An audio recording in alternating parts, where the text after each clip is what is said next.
ఇప్పుడు ఉమ్మడి మెదక్ జిల్లాలోని గజ్వేల్ అసెంబ్లీ సెగ్మెంట్ పల్స్ ఎలా ఉందో చూద్దాం. ఈ జనరల్ నియోజకవర్గంలో అధికార టీఆర్ఎస్ నుంచి తాజా మాజీ ఎమ్మెల్యే ఆపద్ధర్మ సీఎం కేసీఆర్ పోటీ చేస్తుండగా ప్రతిపక్ష కాంగ్రెస్ నుంచి వంటేరు ప్రతాప్ రెడ్డి బరిలోకి దిగారు. ఇక్కడ ఇతర పార్టీల పోటీ నామమాత్రమే అని, కాంగ్రెస్ టీఆర్ఎస్ల మధ్య పోటీ హోరాహోరీ అన్నట్టుగా ఉందని రాజకీయ వర్గాలు అంటున్నాయి.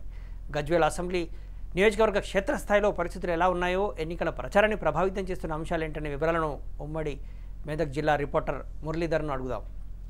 మురళి, వరుసగా రెండోసారి కూడా కేసీఆర్ వర్సెస్ ప్రతాప్ రెడ్డి అన్నట్టుగా ఉంది గజ్వేల్ సెగ్మెంట్ పరిస్థితి. మరి ఈసారి గతంలో కాంగ్రెస్ నుంచి పోటీ చేసినటువంటి నర్సారెడ్డి మళ్ళీ కాంగ్రెస్లోకి తిరిగి వచ్చారు. ఆయన టీఆర్ఎస్కు గత ఎన్నికల్లో టీఆర్ఎస్కు సహకరించారు. మళ్ళీ ఇప్పుడు కాంగ్రెస్లో చేరిన నేపథ్యం లోపల గజ్వేల్ అసెంబ్లీ సెగ్మెంట్ పల్స్ ఎలా ఉంది? అక్కడ క్షేత్రస్థాయిలో కొంత బాహాబాహిగా ఉన్నట్టుగా తెలుస్తోంది. మురళి.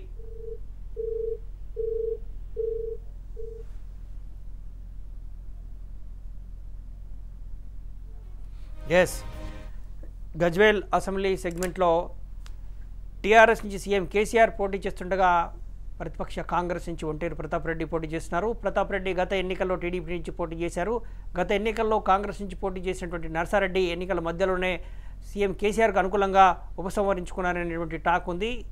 దాంతో కేసీఆర్ అక్కడ చాలా తక్కువ మార్జిన్ 17,000 గెలిచారని చెప్పేసి మనకున్నటువంటి సమాచారం. ఇప్పుడు గత 4 నెలలుగా అక్కడ వంటేరు ప్రతాప్ రెడ్డి కాంగ్రెస్లో చేరి కేసీఆర్కి వ్యతిరేకంగా ప్రజల్లో ఉండి పనిచేస్తున్నటువంటి నేపథ్యం. ఇప్పుడు టీఆర్ఎస్ నుంచి మళ్ళీ నర్సారెడ్డి తిరిగి కాంగ్రెస్కి వచ్చిన నేపథ్యంలో అక్కడ రాజకీయ పరిస్థితులు అనూహ్యంగా మారుతున్నాయంటున్నారు. దీనిపైన జిల్లా రిపోర్టర్ మురళి ఎలా విశ్లేషిస్తారో చూద్దాం. మురళి, ఏ విధంగా ఉంది గజ్వేల్ అసెంబ్లీ సెగ్మెంట్ పల్స్?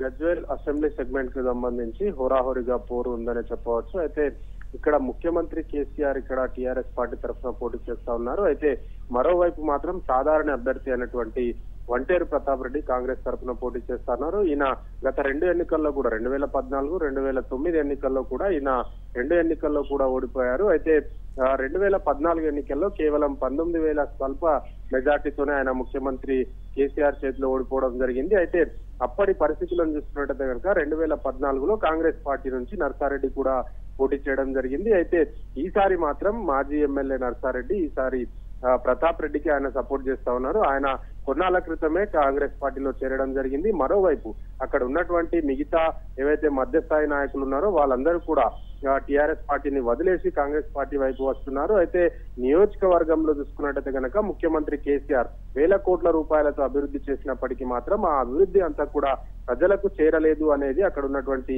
ప్రజలు చెప్తున్నటువంటి వాదన. ప్రధానంగా ఏవైతే డబుల్ బెడ్రూమ్ ఇండ్లు ఉన్నాయో ఆ డబుల్ బెడ్రూమ్లు కేవలం ఎర్రవల్లి, నర్సన్నపేట ఈ 2 గ్రామాల ప్రజలకు మాత్రమే వచ్చాయి, మిగతా వారికి మాత్రం రాలేదు అని అక్కడ ఉన్నటువంటి ప్రజలు చెప్తున్నారు. అయితే ఆ ఎర్రవల్లి గ్రామంలో కూడా కొందరికి ఎవరిదైతే పెద్ద ఇల్లు ఉన్నాయో ఆ ఇంట్లో ఉన్నటువంటి 4 కుటుంబ సభ్యులు ఉంటే కేవలం ఒక్కరికి మాత్రమే ఇల్లు ఇచ్చినటువంటి పరిస్థితి ఉంది. ఈ నేపథ్యంలోనే ఎర్రవల్లి గ్రామంలో కూడా ఏకగ్రీవ తీర్మానం చేద్దామంటే అక్కడ ఉన్నటువంటి చాలా మంది కూడా ఏకగ్రీవ తీర్మానం వద్దు, మేము టీఆర్ఎస్ పార్టీకి ఓటేయము, మీరు ఎలా ఏకగ్రీవ తీర్మానం చేస్తారంటూ కూడా ప్రశ్నించినటువంటి పరిస్థితి ఉంది.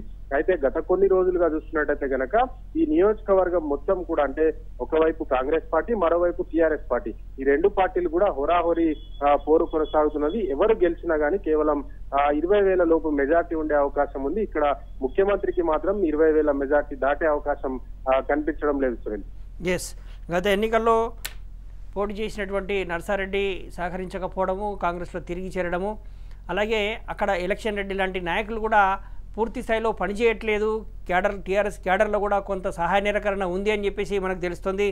డబుల్ బెడ్రూమ్ల ఇల్లుతో పాటు ఎస్సీ ఎస్టీలకు 3 ఎకరాల భూమి అనేటువంటిది కూడా కీలకంగా భూమిక పోషిస్తుందని తెలుస్తుంది. ఎలా ఉంది ఆ పరిస్థితులు మురళి? ఇక్కడ ఈ నియోజకవర్గంలో చూసుకున్నట్టయితే గనక ముఖ్యంగా కార్పొరేషన్లకు సంబంధించి 3 చైర్మన్లు ఇప్పుడు ఆ నియోజకవర్గంలో ఉన్నారు. ఒకరు ఎలక్షన్ రెడ్డి, మరొకరు భూమిరెడ్డి, మరొకరు భూపతి రెడ్డి.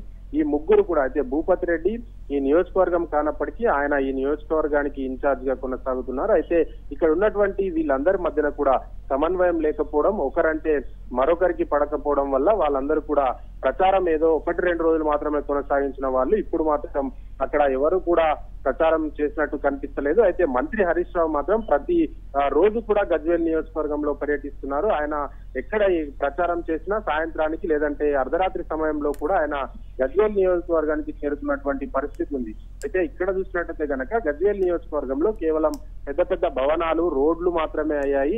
ప్రజలకు సంబంధించి అంటే దళితులకు సంబంధించి ఇప్పటి వరకు 3 ఎకరాల భూమి కానీ, డబల్ బెడ్రూమ్ కానీ ఇప్పటి వరకు ఎవరికి ఇవ్వనటువంటి పరిస్థితి ఉంది. ఈ నేపథ్యంలోనే టీఆర్ఎస్ లో ఉన్నటువంటి ద్వితీయ శ్రేణి నాయకులందరూ కూడా గజ్వేల్ కి సంబంధించినటువంటి మాజీ ఎంపీపీ రాజయ్య కూడా టీఆర్ఎస్ పార్టీలో చేరారు. అయితే మర్నాడే మంత్రి హరీష్ రావు ఆయనను కాంగ్రెస్ పార్టీ నుంచి టీఆర్ఎస్ లోకి చేర్చడం జరిగింది. మరోవైపు మిగతా నాయకులు ఏవైతే జగ్దేపూర్ కు సంబంధించి ఎంపీపీ రేణుక కూడా టీఆర్ఎస్ పార్టీని వదిలి కాంగ్రెస్ పార్టీని లో చేరడం జరిగింది. ద్వితీయ శ్రేణి నాయకులు ఎవరు కూడా అక్కడ సంతోషంగా కనిపిస్తలేరు. వాళ్ళందరూ కూడా మేమెందుకు ఈసారి కేసీఆర్ ను గెలిపియాలనే భావనలో ఉన్నట్టు కూడా తెలుస్తుంది. ఓవరాల్ గా చూసుకున్నట్టయితే మాత్రం కేసీఆర్ చేసినటువంటి అభివృద్ధికి ఏదైతే ప్రతాప్ రెడ్డిపై ఉన్నటువంటి సానుభూతి రెండిటి మధ్య పోటీ నెలకొనే అవకాశం ఉంది. Sunil, thank you Murali. అక్కడ సీఎం కేసీఆర్ ఇమేజ్ మాత్రమే అక్కడ గెలిపించాలి, కానీ అభివృద్ధి కానీ సంక్షేమం కానీ ఆశించిన స్థాయిలో గజ్వేల్ ప్రజలు ఆశించిన స్థాయిలో జరగలేదని చెప్పేసి తెలుస్తుంది. అలాగే టీఆర్ఎస్లో ఉన్నటువంటి కింది స్థాయి నేతలు, ద్వితీయ శ్రేణి నేతలు కూడా అసంతృప్తిగా ఉన్నారు. పూర్తి స్థాయిలో పనిచేయట్లేదు, సహాయ నిరాకరణ చేస్తున్నటువంటి నేపథ్యం లోపల ప్రతిపక్ష కాంగ్రెస్కి సంబంధించి నేతలంతా ఐక్యంగా పనిచేస్తున్నారు. అక్కడ కొంత మేరకు హరీష్ రావు ప్రయత్నాలు ఫలిస్తే తప్పించి కేసీఆర్ గెలుపు అనేది అంత సునాయాసం కాదని చెప్పేసి మనకున్నటువంటి పొలిటికల్ పల్స్.